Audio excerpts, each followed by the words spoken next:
समाधान के इस सत्र को प्रारंभ कर रहे हैं। और प्रथम प्रश्न के लिए ईप्सा जैन दिल्ली, इसके बाद द्वितीय के लिए भव्या जैन जयपुर और तीसरे प्रश्न के लिए हम आमंत्रित कर रहे हैं शोभित जैन जयपुर। सभी यहां पर आ जाएं। ईप्सा जैन दिल्ली, भव्या जैन जयपुर, शोभित जैन जयपुर। ले लो माइक, ले लो। छोटी होगा काफी कैमरा तो बोलो। अच्छा आप बोलो, माइक चालू करो, चालू कर दो, माइक चालू करो। सुहाना जैन कुचामन, श्रीमती मुन्नी देवी जैन जो आज गुणायतन के लिए गुंडक लेकर के आई हुई है, वही भी मंच तक पहुंचे। नमस्ते महाराज जी, मेरा नाम ईप्सा जैन है, मैं दिल्ली से आई हूँ। मेरा प्रश्न ये है कि आज मेरा बर्थडे, तो आज मैं कैसे जानूं कि मैं कैसे अपने जीवन सफल कैसे बनाऊं? क्या बोली? मैंने सुना नहीं, फिर से बोला। नमस्ते महाराज जी, मेरा नाम ईप्सा जैन है, मैं दिल्ली से आई हूँ। मेरा प्रश्न ये है कि आज मेरा बर्थडे, तो मैं कैसे जानूं कि मेरा अपना जीवन सफल कैसे बनाऊं? बहुत सुंदर। देखो, जन्मदिन कैसे मनाए और जन्म को सार्थक कैसे बनाए, है ना? अपने लाइफ को सक्सेस बनाना चाहती हो, ठीक है ना? तो कैसे करो? जिस दिन जन्मदिन हो, सुबह सुबह सबसे पहले भगवान के मंदिर जाओ, भगवान के दर्शन करो। तुम जैसी बच्चियां भगवान का अभिषेक देखे, ठीक है? पापा मम्मी घर में साथ आए, फिर उनके साथ आकर के घर के सब लोगों के चरण छुओ, सबसे आशीर्वाद लो, समझ गए? फिर जन्मदिन के दिन कैंडल बुझाना नहीं है, दीपक जलाना है, ठीक है? जितने जन्म हो उतने दिन दीपक जलाना। केक नहीं काटना, लड्डू बांटना है। क्या बांटना है? लड्डू बांटना है। उस दिन जीव दया का काम करना है। क्या करना है? हाँ, किसी गौशाला में या किसी अनाथाश्रम में किसी जीव की रक्षा के लिए काम करना है और खुशियां मनाना, और माँ बाप से कहना आपकी हम पर बड़ी कृपा है, ऐसा आशीर्वाद दो कि हम एक अच्छी बच्ची बन सके। चलो। भव्या जैन जयपुर। नमस्ते महाराज जी, मेरा प्रश्न ये है कि मैं भव्या जैन हूँ, मैं जयपुर से। मेरा प्रश्न ये है कि अपन क्यों जाते मंदिर जाते तो भगवान तो अपने से बात नहीं करते, हम किससे बात करें? वाह, भगवान बात करते हैं। देखो, जब मुनि महाराज के पास आप जाती हो और महाराज जी सामायिक में रहते हैं तो क्या करते हैं? कुछ नहीं बोलते ना, लेकिन उनको दर्शन करने से भी अपने को बहुत फायदा होता है। भगवान हमसे मुंह से नहीं बोलते हैं, लेकिन भगवान का पूरा शरीर हमको बताता है। क्या बताता है? भगवान के जब दर्शन करें ना, तो भगवान कहते हैं देखो, जीवन में शांति चाहिए, खूब प्रसन्नता चाहिए, हैप्पीनेस चाहिए, तो क्या करो? बस मेरी तरह हाथ पे हाथ धर करके बैठ जाओ, आनंद आनंद होगा। किसी से लड़ाई मत करो, किसी से झगड़ा मत करो, किसी से राग मत करो, किसी से द्वेष मत करो, हिंसा मत करो, समझ गए? ये भगवान बोलते हैं कि नहीं बोलते हैं? बोलते हैं ना, तो बस भगवान की बात सुनो। चलो। शोभित जैन जयपुर से। ये बच्चा आज हाँ अभी चलो। हाँ क्या क्या बोला? खड़े खड़े कल बता दिया। चलो। नमस्ते महाराष्ट्र, मैं शोभित जैन जयपुर से। आ जाओ। हाँ हाँ बोल।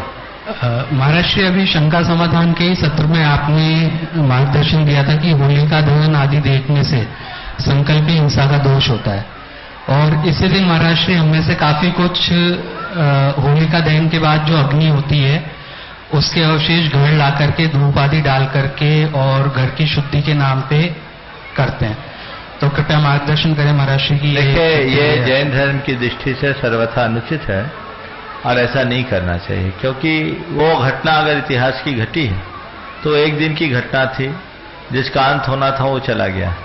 अब उसको याद करके हम इस तरह का करते हैं तो एक पुतले को जलाने का पाप, यानी साक्षात किसी प्राणी को जलाने का पाप होता है, और उस पाप की अग्नि को लाओगे तो घर में पाप ही बढ़ेगा। इसलिए इस तरह से शुद्धि करने का कोई विधान नहीं करना चाहिए।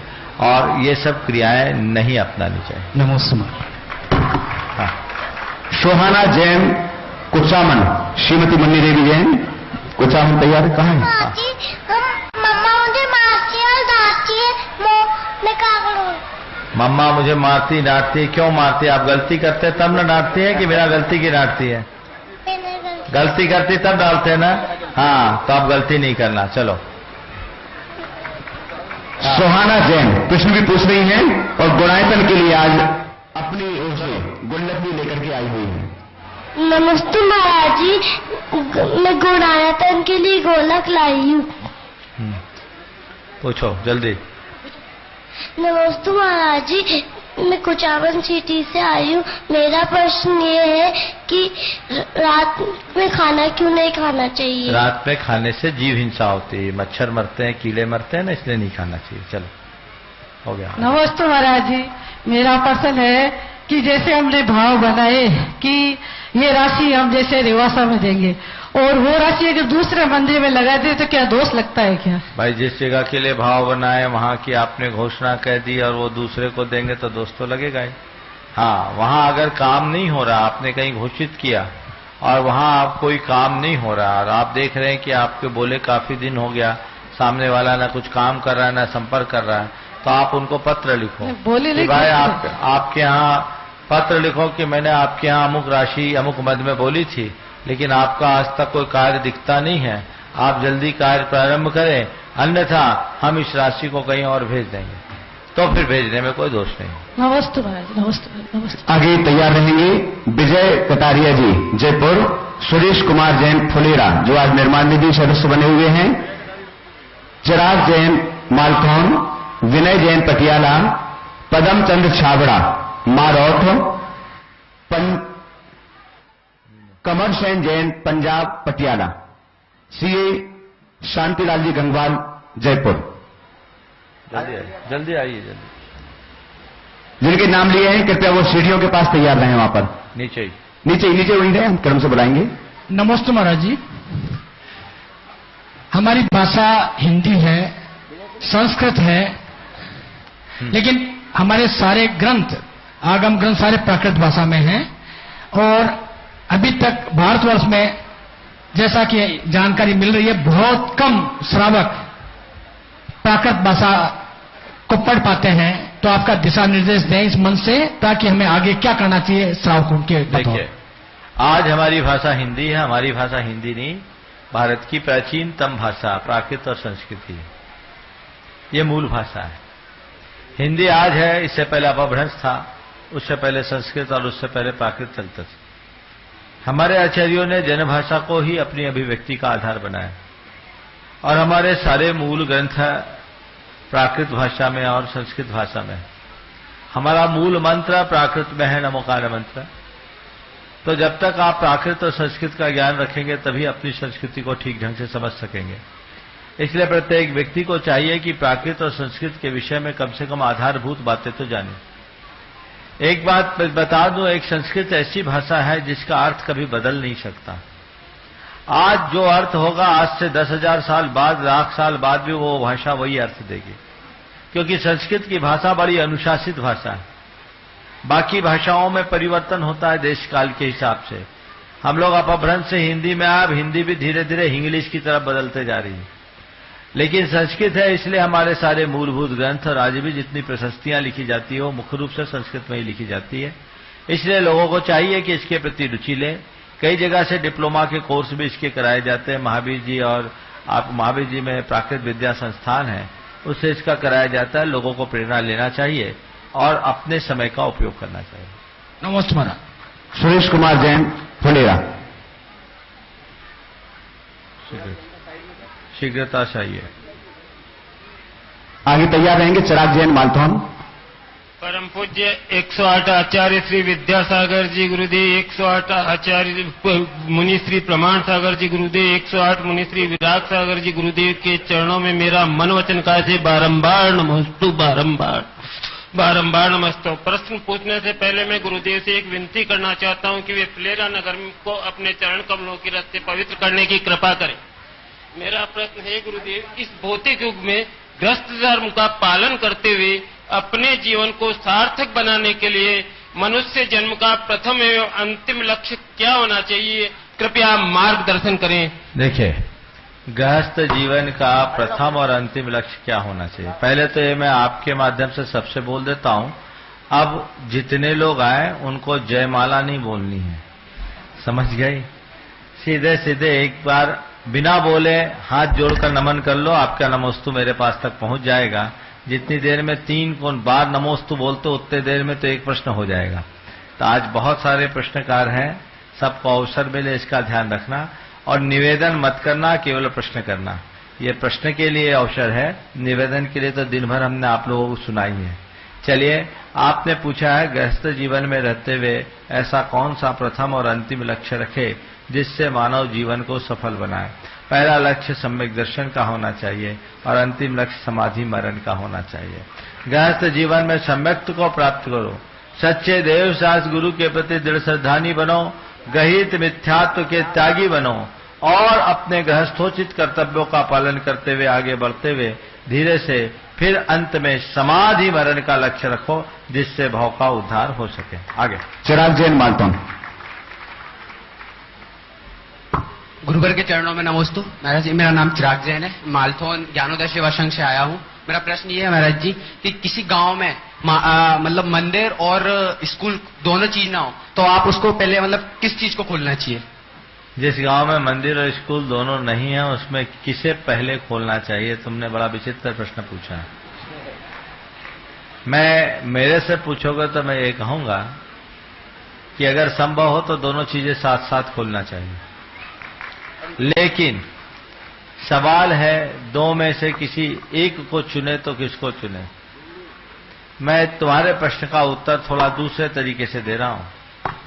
एक विचारक से पूछा गया किसी देश की आंतरिक व्यवस्था को बनाए रखने के लिए आधारभूत किन चीजों की आवश्यकता है? उन्होंने कहा सेना, अनाज और श्रद्धा। क्या बोला? सेना, अनाज और श्रद्धा।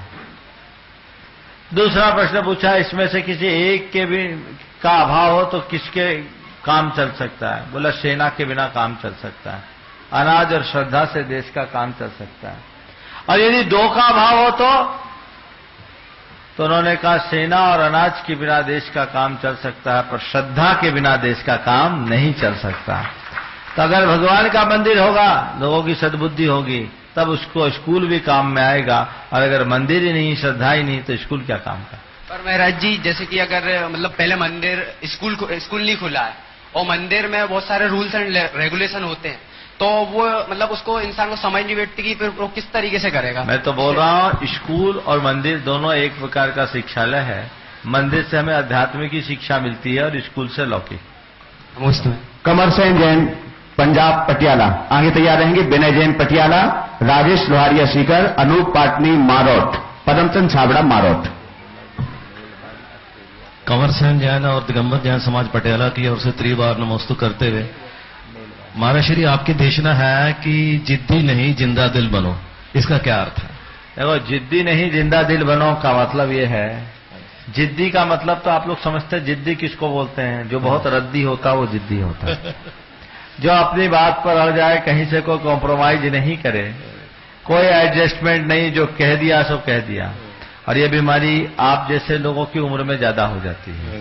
घर के बड़े बुजुर्ग कुछ ऐसे जिद्दी होते हैं, वो अपनी जिद पर अड़ जाते हैं तो कहीं से कोई एडजस्टमेंट नहीं होता, और फिर ऐसे लोगों से बातचीत करने में भी आदमी को बड़ा संकोच होता है, सोचना पड़ता है कि भैया एक बार इनने कह दिया तो इनको बदलना बड़ा मुश्किल होता है। तो जिद्दी आदमी जिद पकड़ करके बैठ जाता है, या तो रूस के बैठता है या एकदम क्षुब्ध होकर के बैठता है। लेकिन जो आदमी जिंदा दिल होता है, जिंदा दिली का मतलब होता है हर व्यक्ति का तहे दिल से स्वागत करना और अपने मन को सदैव पॉजिटिव बनाकर हर व्यक्ति को प्रोत्साहित करना। तो अपने जीवन को जिंदा दिल बनाइए, ऐसा जीवन बनाइए कि जो आए उसके दिल में आपका राज हो जाए। ऐसा आप कभी मत कहिए कि ये किस रद्दी आदमी से मिल गए। नमस्ते नमस्ते। विनय जैन पटियाला।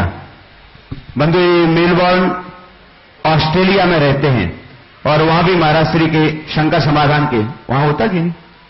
देखते हैं? जोरदार तालियां मेलबोर्न ऑस्ट्रेलिया में रहकर के भी शंका समाधान के सत्र को वो देखते हैं महाराज श्री के चरणों में। महाराज श्री नमस्तु। मैं काफी साल से अभी आउट ऑफ कंट्री ऑस्ट्रेलिया में काम कर रहा हूँ। वहाँ हमारी कल्चर है कि किसी को भी टीम में अपने कलीग्स को जो है उनको डिनर पे लंच पे लेके जाना पड़ता है to connect with them socially और नेटवर्क। तो हर बार यही रहता है कि वहाँ जाते हैं, वो नॉन वेज खाते हैं, ड्रिंक करते हैं, तो मन में आता है कि मैं कर्म बंद कर रहा हूँ क्योंकि मैं लेके जा रहा हूँ। तो क्या वो सही है सोचना? मैंने अपने बहुत से जैन कोलीग्स जो काफी बड़ी पोजीशंस पे उनको भी पूछा आप कैसे करते हैं, वो बोलते हैं वी जस्ट कंसंट्रेट कि हम क्या खा रहे हैं, किसी को आप रोक नहीं सकते हैं। तो और इसका कोई उपाय है कि अपने मन में धारण करके कि हम अपने आप को अलग रखें इससे और उसका प्रायश्चित कुछ? या देखो, जहां तक सवाल है अपने तरफ से इस तरह का आयोजन करना, वो तो महापाप का कार्य है, वो तो कभी करना नहीं चाहिए। और यदि आप ऐसी कंपनी में, ऐसी सर्विस में जिसमें ये काम ऑर्गेनाइज करने की जिम्मेदारी आपको है, तो आप भले नहीं खा रहे हैं और इसको ऑर्गेनाइज कर रहे हैं, तो निश्चित पाप के भागीदार हो। हमारी कोशिश होनी चाहिए कि ऐसे कार्य को हम करें ही नहीं। हमारे पास और अन्य अवसर होंगे, पर पाप कमाने से कोई फायदा नहीं। मेरे संपर्क में एक बड़े अधिकारी रहे, सुरेश जैन। वो मध्य प्रदेश में उस समय प्रशासनिक अधिकारी के रूप में इंदौर में शायद डिप्टी कलेक्टर के रूप में पदस्थ थे। 1986 के आसपास की बात है। ज्ञानी जैल सिंह का वहां एक कार्यक्रम था, वो राष्ट्रपति थे और उनके भोजन की पूरी व्यवस्था लंच और डिनर की उनके जिम्मे थी। जब उनके भोजन की बात आई और उसमें नॉन वेज रखा गया मीनू में, तो उन्होंने कहा कि ये सब मैं नहीं कर सकता, मैं जैन हूं। और उन्होंने अपने उच्चाधिकारियों की परवाह किए बगैर पूरा शाकाहारी भोजन तैयार कराया, सारा मीनू चेंज कर दिया। जब कुछ अधिकारियों ने उनसे बोला भी तो उनने अपनी दृढ़ता बता दी कि मैं अपने धर्म और ईमान को नहीं खो सकता, नौकरी को छोड़ सकता हूं। आपको सुनकर के बड़ी प्रसन्नता होगी कि उनकी इस दृढ़ता की ज्ञानी जैल सिंह जैसे व्यक्ति ने खुद ने सराहना की कि आपने बहुत अच्छा काम किया। तुम कह सकते हो महाराज ये भारत है और मैं ऑस्ट्रेलिया में रहता हूं। वहां भी व्यक्ति अगर व्यवहार करे तो ऐसा कर सकता है कि भाई मैं इन सब कार्यों में इस तरह के ऑर्गेनाइजेशन से मैं नहीं जुड़ सकता। अब रहा सवाल कि कोई दूसरे ऑर्गेनाइज किया जहां वेज और नॉन वेज दोनों है, वहां हमको खाना पड़ रहा है, तो हम क्या करें? यथासंभव अवॉइड करो। जाना भी है तो आप जाओ, एक दर्शक की भांति रहो, कोशिश करो वहां हम नहीं खाएं। प्राय रोज तो ऐसे अवसर आते नहीं, महीना 15 रोज में एक आध मौका आता है। उस दिन अपना कोई बहाना बना करके आप अपनी व्यवहार कुशलता का परिचय कर दो, दे दो, ताकि काम भी बन जाए और बात भी ना बिगड़े।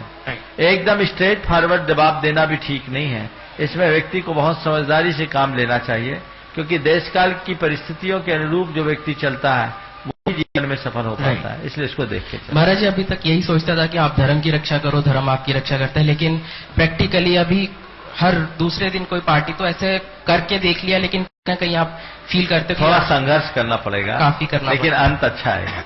राजेश लोहारिया। और एक बात मैं बता दूं, यदि कहीं दुविधा हो तो घबराओ नहीं, भारत में आज बहुत अवसर है, तुम्हारा भाग होगा, बहुत कुछ मिलेगा। अभी तुम जॉब कर रहे हो, ऐसा आशीर्वाद लेके जाओ कि लोगों को जॉब देने लायक बनो। नमस्ते महाराज। नमस्ते महाराज, मैं राजेश लोहारिया सिक्कर से। आत्मोन्नति तो वीतरागता से होती है, पूजा तो राग है, फिर पूजा से आत्म कल्याण कैसे संभव है? बहुत अच्छी बात कही। आत्मानुभूति वीतरागता से होती है, पूजा राग है, और पूजा से आत्म कल्याण कैसे होता है? देखो, अपने पांव में कांटा चुभता है, तो उस कांटे को किससे निकालते हैं? हाथ से निकाल लेते हो? निकाला? कभी कांटा चुभा है तुम्हारे पांव में? पैर का तो हाथ से निकाले। कांटा जो अंदर घुस गया उसको कैसे निकालते? अंदर का नहीं निकलेगा। अंदर का कैसे निकालते हो? कोई सुई वगैरह और वो लेंगे। सुई भी कांटा है ना? हाँ। तो एक चुभे हुए कांटे को दूसरा चुभने वाली चीज क्यों घुसा के निकालते हो? वो भी कांटा, ये भी कांटा है। हाँ। बोलो है। तो कांटा को निकालने के लिए कांटा क्यों घुसाते हो? बोलो। वो सुई से निकलता है। निकलता है ना? क्यों? कांटा ही कांटा को निकालता है, कहावत सुना है ना? तो अगर पांव में कांटा घुसा है तो उस कांटे को निकालने के लिए हमारे पास सुई जैसा कांटा ही चाहिए, उसके अलावा और कोई उपाय नहीं है। तो हमारे चेतना में अशुभ राग भरा है, उस अशुभ राग रूप कांटा को निकालने के लिए भगवान की भक्ति का शुभ राग रूप कांटा घुसाना जरूरी है, उसके बिना वो कांटा नहीं निकल सकता, समझ गए? इसलिए अशुभ को हटाने के लिए शुभ भक्ति राग होने के बाद भी हमारे लिए आलंबनी है। हमारे गुरुदेव ने कहा कि संत जनों का राग भी संसार का संशोधन करता है, संसार को समेटता है। पानी कितना भी गर्म क्यों ना हो, आग को बुझाने की ताकत उसमें बनी रहती है। बताओ, आग लगी हो, उसमें गर्म पानी डालोगे, आग बुझेगी कि नहीं बुझेगी? पानी से तो बुझेगी। गर्म पानी से बुझेगी ना? ठंडे पानी से जल्दी बुझेगी। एक ही बराबर, उसमें कोई ठंडा गर्म नहीं है, सब जल्दी बुझ जाएगी। जो पानी उससे बुझ जाओ, गर्म पानी से आग बुझती कि नहीं बुझती? बुझती है। समझ में आ गया? हाँ। तुम्हारी आग बुझी कि नहीं? जा। नमस्ते। पदमचंद छावड़ा मारो तैयार रहेंगे। आगे तैयार रहेंगे श्रीमती चंद्रकला जी पाटनी रांची, सीमा बजाज कुचामन सिटी, गुणमाला गंगवाल जयपुर। मैं बारोड़ से पदमचंद जैन। मेरा प्रश्न है कि बाहुबली भगवान की प्रतिमा पहले कुछ समय पहले बता रहे लोग, मेरे पिताजी बता रहे थे कि 56 फुट की थी, अब वो बढ़कर 58 फुट 58.5 फुट की हो गई। तो क्या पर्वत में भी जीव होता है क्या महाराज जी? अच्छा, 56 फुट की थी, 58 फुट की हो गई। बाबूजी माप के आए होंगे, हमको पता नहीं। हमने तो नहीं सुना, हमने तो शुरू से उसको 57 फुट सुना। अभी भी 57 फुट की घटना गई हो, पता करो जाके, हम गए नहीं। श्रीमती चंद्रकला जी पाटनी रांची। देखिए, बाहुबली भगवान शुरू से 57 फीट के थे, हैं और आगे भी रहेंगे। ये सब कहना मनगढ़ंत बातें हैं। ऐसा कोई पुष्ट प्रमाण नहीं है कि पहले कभी 56 फुट की थी, और 58 की तो आज भी नहीं है, 57 की। चलिए। नमस्ते महाराज जी। महाराज जी, साधु संतों के संपर्क में आकर के भी अगर कोई व्यक्ति नहीं सुधरता तो इसका क्या कारण है? इसका कारण यही है कि उसका भवितव्य अभी ठीक नहीं। दो तरह के प्राणी होते हैं। चंदन के वन में नीम भी सुगंध, क्या? चंदन वन में नीम भी सुगंधित, लेकिन सांप चंदन रहने के बाद अपना जहर छोड़ता है। जिसका भवितव्य अच्छा नहीं होता, वो समागम में आने के बाद भी उनसे कोई लाभ नहीं लेता, बहुत दुर्लभ है। योग मिल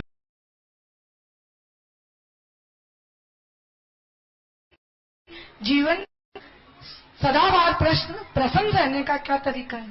सदाबहार प्रसन्न सबसे बड़ा तरीका यह है कि अपने चेहरे पे ऐसी मुस्कान रखो जैसे कि किसी न्यूज प्रोड्यूसर के चेहरे पे होती है। जो न्यूज प्रोड्यूसर होते हैं कैसे स्माइल रहती है, हमेशा चेहरे वैसे स्माइल रखो। देखो, सूत्र में आप सबको बताता हूं। प्राप्त को प्रतिक्रियाएं कम कीजिए, प्रतिक्रियाओं से प्रभावित मत कीजिए। कोई आपसे कुछ कहे, बहुत जल्दी आप रिएक्ट मत करिए।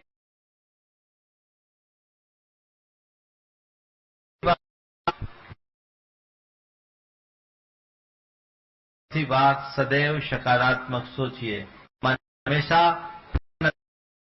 उत्पन्न होते रहेगी। नमस्ते। गुणमाला गंगवाल जयपुर।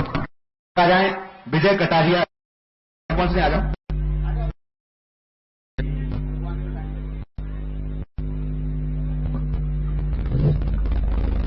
विजय कटारिया जयपुर से।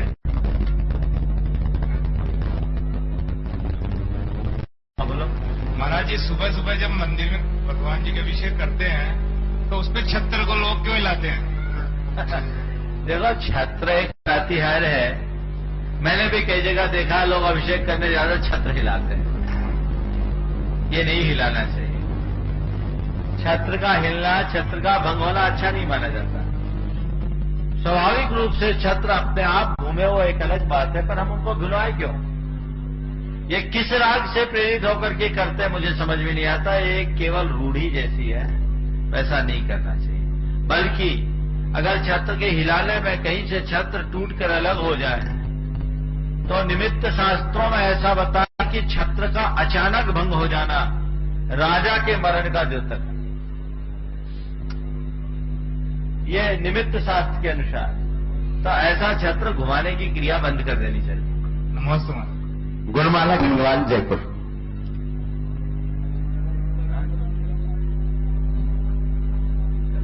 नमोस्तु गुरुवर, नमोस्तु गुरुवर, नमोस्तु।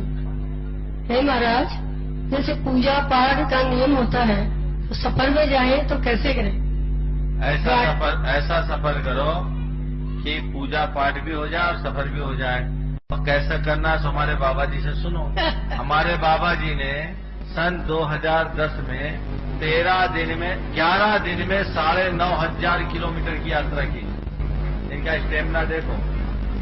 11 दिन में 9,500 किलोमीटर की यात्रा तमिलनाडु और केरला की, और प्रतिदिन पूजन भी किया, प्रतिदिन भोजन भी किया, और कुआं के पानी का किया। उनसे थोड़ी क्लास ले लेना। ट्रेन में बैठे बैठे कर सकते हैं क्या? आप उनसे समझ लेना। चलो चलो। अनूप पाटनी, मारौठ।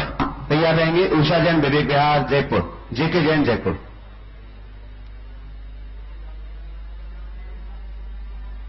दो तीन नाम और बोल दो। नमस्ते महाराज जी। महाराज जी, हुनर रोड पे तमाशा करता है। हुनर रोड पे तमाशा करता है, किस्मत महल में सोती है, ऐसा क्यों? हुनर रोड में तमाशा करता है, हाँ, और किस्मत महल में सोती है, किस्मत महल में सोती है। ऐसा क्यों? कहावत है, बहुत अच्छी बात है।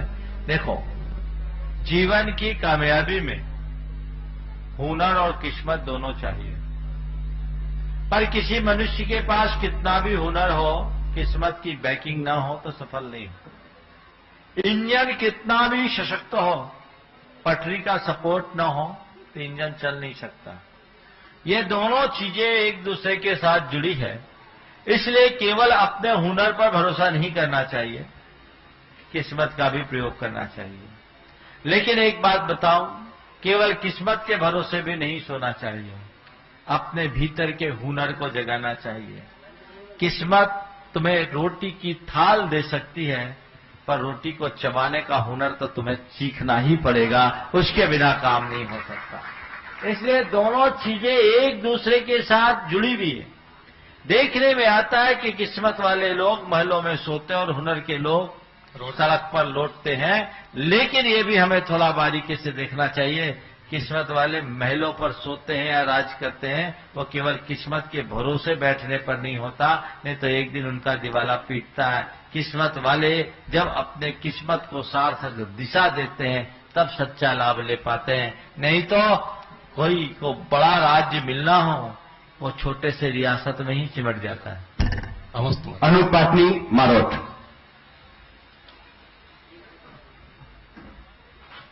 नमस्ते महाराज जी, नमस्ते महाराज जी। मैं अनूप पाटनी, मारौठ से। आत्मानुभूति कैसे होती है? क्या ये आत्म दर्शन क्या है? बहुत अच्छा प्रश्न। आत्मानुभूति की जहां तक बात है तो आत्मानुभूति तो सबको होती है, हमें होती है, तुम्हें होती है। तुम अपना अनुभव कर रहे हो कि नहीं कर रहे हो? कर रहे हो ना? किस रूप कर रहे हो? मेरा नाम अनूप पाटनी है, अपने आप को अनूप पाटनी के रूप में अनुभव कर रहे हो, ये जड़ अनुभूति है। और चेतन अनुभूति जो आत्मा का स्वरूप है, उस रूप अनुभूति, अपने सिद्ध स्वरूप की अनुभूति, वो क्या है? ज्ञान की निस्तरंग अवस्था ही आत्मानुभूति है। ज्ञान की निस्तरंग अवस्था मतलब हमारा जो ज्ञान है वो चंचल है। किसके कारण? राग द्वेष के कारण। हमारे मन में उत्पन्न होने वाले राग द्वेष के कारण इष्टानिष्ट संकल्प विकल्प होते रहते हैं। वो संकल्प विकल्प हमें उलझाते हैं और उसमें हमारे अंदर अस्थिरता आती है। जब वो संकल्प विकल्प शांत होंगे, उस समय ज्ञान के द्वारा केवल ज्ञान की अनुभूति होती है, उसे ही आत्मानुभूति कहते हैं। हमारे आचार्यों ने लिखा, रागत देशादि कल्लोले रलोलम यन्मनोज्जलम सब पश्चात आत्मनस्तत्वम तत्तत्वम नेत्रोजन। जिसका मन रूपी सरोवर राग देश के कल्लोलों यानी तरंगों से अतरंगायित है, वही अपने आत्म तत्व का दर्शन कर सकता है, अन्य लोग नहीं। जैसे किसी सरोवर में चंचल तरंगे उत्पन्न हो रही हो, अपना प्रतिबिंब देखना चाहो नहीं देख पाओगे, लेकिन शांत सरोवर में झांकोगे तुम अपना सहज प्रतिबिंब देखता पाओगे। तो बस यही एक रास्ता। उषा जैन के बिहार जयपुर।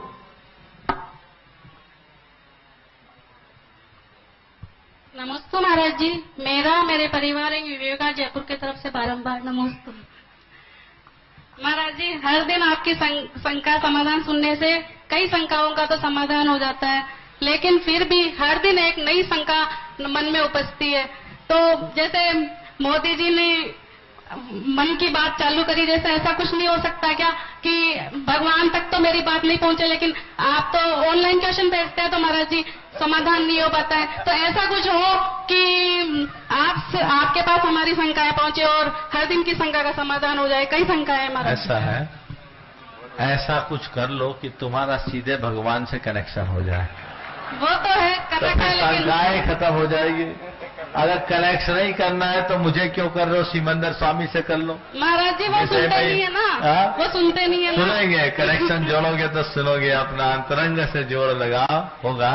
मोदी जी मन की बात कर सकते हैं पर प्रमाण सागर नहीं।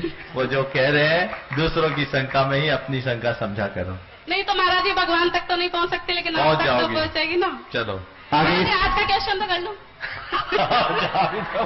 ये पुराना था क्या? ये तो आज ही। हाँ बोलो, जल्दी बोलो। महाराज जी, जैसे इस जन्म में तो हम धर्म करके अपना जन्म सुधार लेंगे, हाँ। लेकिन अगला जन्म जब होगा कई गतियों में, कैसे कैसे गतियों में जाएंगे, तब ध्यान ही नहीं रहेगा कि क्या है क्या नहीं है, तो फिर क्या करना है फिर उस समय।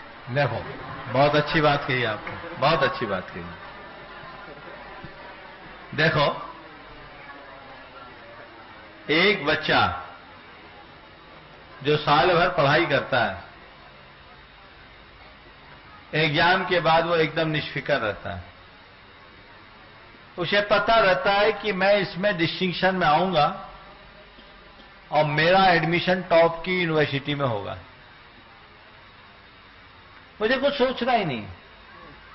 एडमिशन भी होगा, स्कॉलरशिप भी मिलेगा, स्टाइपेंड भी मिलेगा, मैं पास हो जाऊंगा। समझ गए?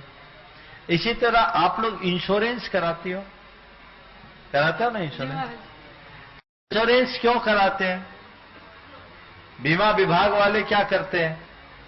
उम्मीद और आशा बंधाते हैं, यही काम है उनका। तो इंश्योरेंस कराए तो कोई आदमी अच्छी पॉलिसी ले लेता है और ठीक ठाक सब सिस्टम बना लेता है, तो फिर वो अपने आगे की ज्यादा फिक्र नहीं रखता कि कहीं मैं दुनिया से चला भी जाऊं, बीच में कोई दुर्घटना भी हो जाए तो कोई आफत विपत नहीं आएगी, बहुत व्यवस्था मेरे पीछे वालों के लिए होती है ना। पर ये सारी व्यवस्था यहाँ की है, आगे की नहीं। हमारे पास व्यवस्था आगे की चाहती हो? हाँ जी। हमने एक इंश्योरेंस कंपनी की फ्रेंचाइजी ले रखी है, पता है आपको? इंश्योरेंस कंपनी की फ्रेंचाइजी हम लोगों को मिली हुई हमारे गुरुदेव के पास है। आचार्य विद्यासागर की कंपनी है जो भगवान की इंश्योरेंस कंपनी से फ्रेंचाइजी ली हुई है, और उन्होंने कहा है कि जो भी इंश्योरेंस कराना चाहे तो अपना उनका फुल इंश्योरेंस कर दो, और यहां अगर इंश्योर्ड हो जाओगे तो ये मान के चलो जब तक मोक्ष न मिले तब तक के लिए इंश्योर्ड हो जाओगे, कोई चिंता करने की। ऐसी पॉलिसी है, एक पॉलिसी है टॉप की। वो क्या, मुनि बनकर संलेखना कर लो, 7 भाव में मोक्ष पक्का।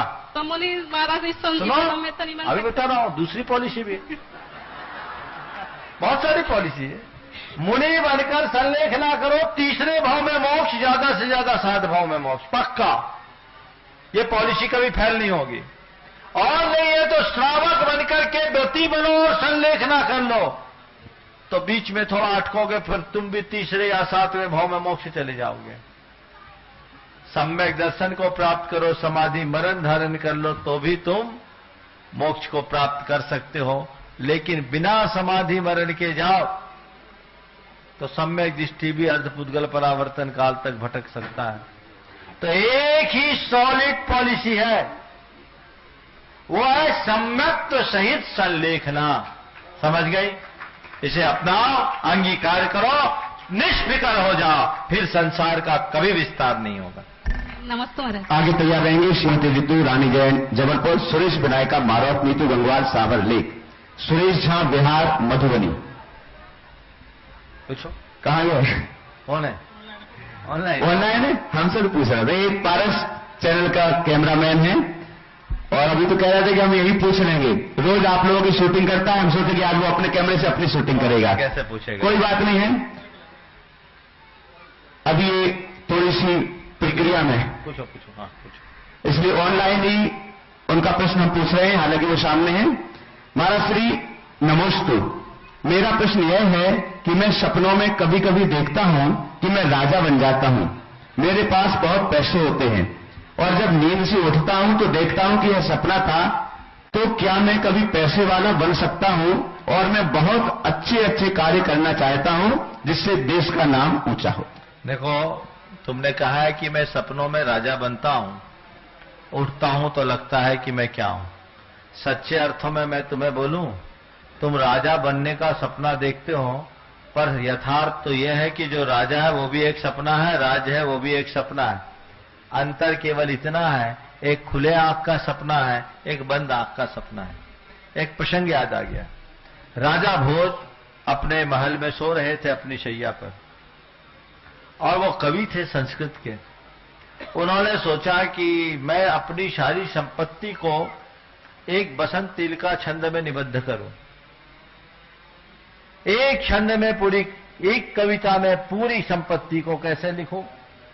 उन्होंने पहली पंक्ति लिखी, पहला चरण लिखा, चेतो हरा युवत यह सुहृदोनुकूला। मेरे चित्त को हरने वाली एक से एक रानियां मेरे अंतःपुर में वास करती है, और मेरे सुहृद बंधु बांधव, मेरे मित्रगण मेरे अनुकूल है।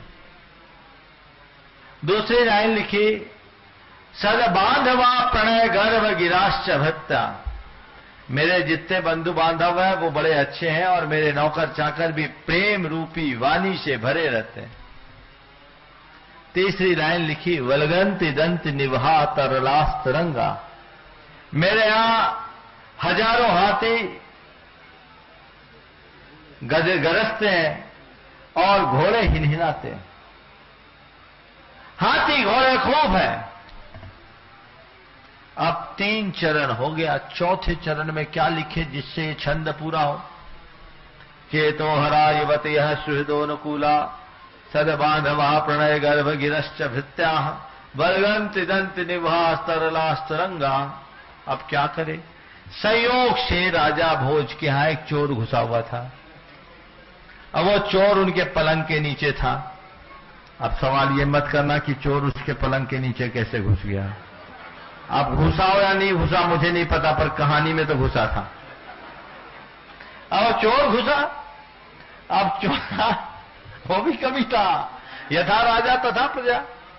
अब वो सोच रहा है कि राजा सोए तो मैं अपना काम करूं, और कवि की जब तक कविता पूरी नहीं हो नींद रहा है। अब वो बार बार दोहरा है, चेतो हरा युवती है सुहृदोनुकूला, सदबांधवा प्रणय गर्भ गिरश्च भृत्या, वलगंति दंति निवास तरलास तुरंगा। तो चोर ने देखा बहुत हो गया, तो अब की बार जैसे कहा, चेतो हरा युवती है सुहृदोनुकूला, सदबांधवा प्रणय गर्भ गिरश्च भृत्या, वलगंति दंति निवास तरलास तरंगा। तो नीचे से आवाज आई, सम्मीलने नयनियो नहीं किंचिदस्ति। आंखें बंद हो जाने के बाद कुछ भी नहीं है। राजा चौंक गया, ये कौन बोल रहा है? वो कवि भी बना, चोर भी कवि था। कौन बोल रहा है? कहां से आवाज आई? नीचे से आवाज आई, अगर अभय हो तो मैं प्रकट हूं। बोले तुम्हें अभय हो? प्रकट हुआ। बोला तुम यहां आए, तुमने तो मेरे पते की बात कर दी, तुमने मेरी आंखें खोल दी। आंख मूंद जाने के बाद कुछ भी नहीं है, तुमने मेरी आंखें खोल दी। पर तुम यहां आए क्यों थे? कौन हो? बोले क्या बताऊं, मैं चोर हूं। बोले चोर? यहां क्यों आया? बोले चोरी करने। चोरी करने के लिए आया। राजा उसके चरण पड़ गया। बोले तुम्हें चोरी करने की जरूरत, तुम तो मेरे गुरु दक्षिणा लेकर के चले जाओ, तुमने मेरी आंखें खोल दी। तो बस मैं इतना ही कहता हूं, जो राज है इसे भी एक सपना मानो, यही जीवन के राज की बात है। राजेंद्र वास्तुकार इंदौर, उसके पहले श्रीमती रितु जैन जबलपुर और श्रीमती रानी जैन जबलपुर। दोनों साथ में आ जाए, प्रश्न अलग अलग कर लेना। नमस्ते महाराज जी, मैं रितु जैन जबलपुर से। आपने धर्म को बीमा बोला है, तो जिंदगी के साथ भी और जिंदगी के बाद भी, और नियम को एफडी बताया, तो दुर्घटना घटने पर रिस्क कवर है कुछ? हाँ, बहुत अच्छी बात। बिल्कुल बिल्कुल बिल्कुल। देखो, मैंने धर्म को बीमा और नियम को एफडी बोला है, और बीच में जो दुर्घटना के रिस्क कवर के लिए जो छोटे छोटे व्रत है ना, वो रिस्क कवर करते हैं, तो थोड़े थोड़े व्रत लेते रहा करो।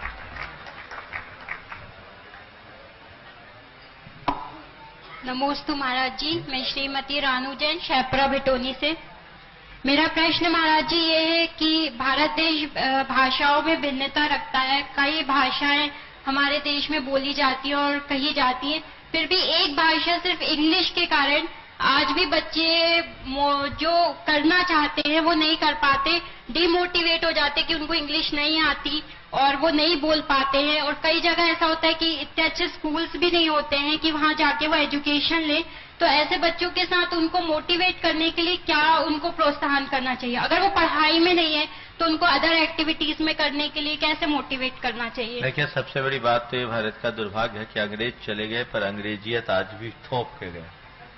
ये भारत के लिए बड़ा भयावह है। 1835 में आपके मैक काले ने ब्रिटिश की संसद में एक स्टेटमेंट दिया था, और उसने कहा था कि मैंने भारत की चतुर्दिक यात्राएं की है, मुझे भारत में एक भी चोर, एक भी भिखारी, एक भी याचक नहीं दिखा।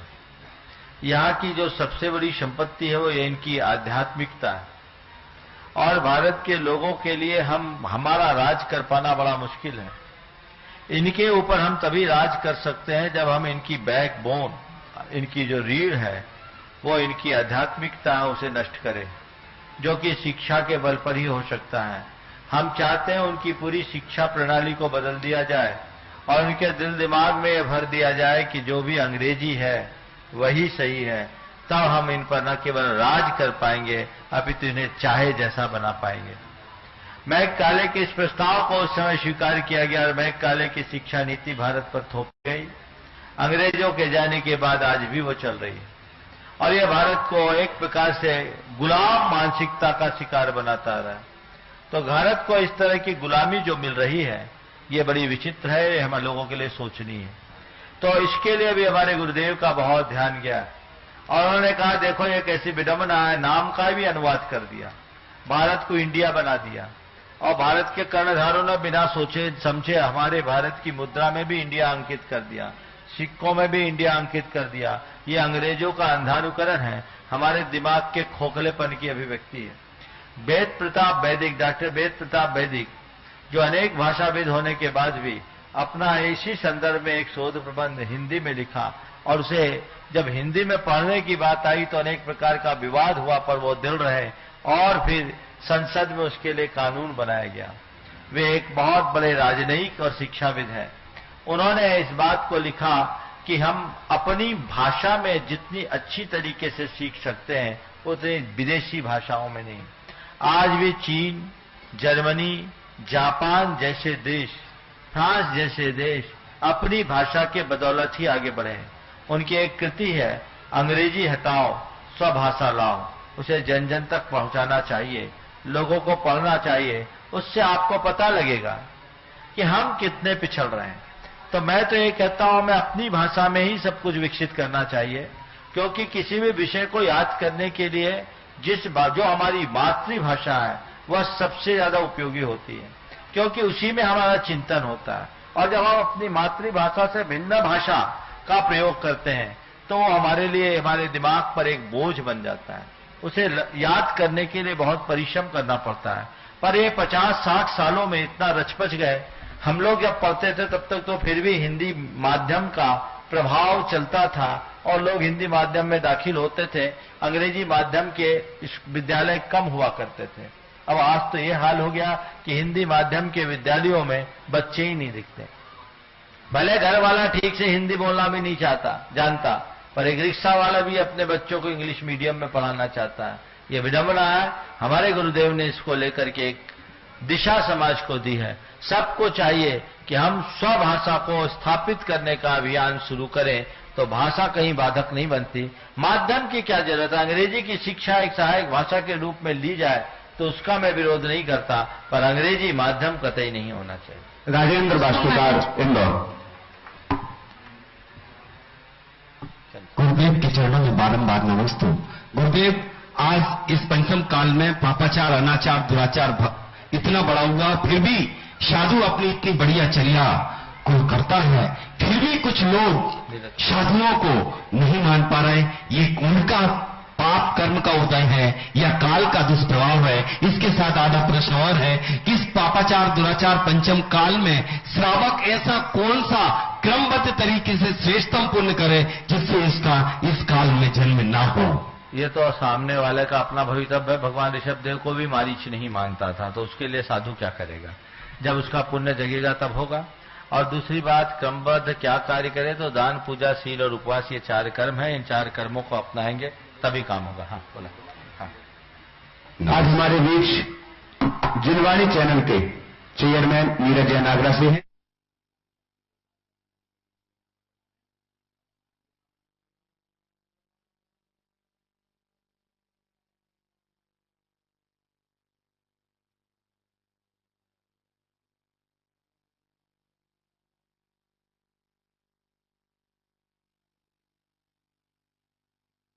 वही लो ना। अरे आप पूछो ना माइक में। क्या ये बड़ा संकोची जीव है, सबके लिए बोलता है, खुद पीछे रहता है। बोलो। हाँ नमस्ते महाराज जी। महाराज जी, एक प्रश्न है दिमाग में। हाँ। आजकल कंपनियां अपने बच्चों को, जो कंपनियों में बच्चे काम कर रहे हैं, माँ बाप से परमिशन लेके बैंकॉक वगैरह जाते हैं, और बैंकॉक किस चीज के लिए प्रसिद्ध है ये सबको पता है, तो इसके लिए क्या मार्गदर्शन देंगे? देखिए, कहीं भी जाए अपनी सीमाओं का ख्याल रख करके जाए तो कहीं भटकाव ही खड़े रहे आप 2 मिनट। अपनी सीमाओं का ख्याल रख करके जाए तो कभी भटकाव नहीं होता। अगर कहीं जाना ऐसी आवश्यकता पड़ती, जाइए, पर इस बात को ख्याल में रखिए कि मेरी सीमाएं क्या, मुझे कहाँ नहीं भटकना है। यदि इतनी जानकारी, इतनी दृढ़ता रहेगी तो निश्चित जीवन में सफलता मिलेगी। कवि चंदन जी भोपाल, तब तक दाता समाज के निर्मली जान जी सौदर मिंद्र और हमारे भरत चंद जी, अगर कुबेर महाराज बैठो समाज के अध्यक्ष दोस्तों विजय जी कासलीवाल, तो वो भी पहुंच जाए। नीरज जैन का सम्मान प्रतिबद्धता का सम्मान है, उनकी निष्ठा का सम्मान है, उनका समर्पण का सम्मान। हाथ ऊपर करके ताली बजानी चाहिए दोस्तों, निस्वार्थ भाव से। आज के मीडिया के समय अपनी जगह बनाना बहुत मुश्किल काम है महाराज। स्वर्ग में जगह बहुत आसानी से बन जाती है, पर मीडिया की दुनिया में जगह बनाने का संघर्ष कर रहा है। संघर्षशील पत्रकार के लिए जोरदार तालियां बजाकर जो गुरु के प्रति समर्पित है, बहुत बहुत धन्यवाद। भैया समय बचा गया? मेरा श्री एक प्रश्न बहुत खतरनाक आया है मोबाइल पे, ये सूचना भाई महाराज श्री नमोस्तु। हम बहुत लोग चिंतित हैं कि एक वीर रस का कवि यदि धोती दुपट्टा पहन के सिर ढांक के कविता सुनाने लग जाए, और दूसरा उसी में कि होली के इस व्यस्ततम कवि सम्मेलन के मौके को छोड़ के भगवान की भक्ति में नचना प्रारंभ कर दे, उसका भविष्य क्या होगा? कृपया बताएं। ये पूछा है। तो उसका भविष्य ये होगा कि अभी तो धोती दुपट्टा पहना, भविष्य में दिगंबर रूप भी धारण करेगा।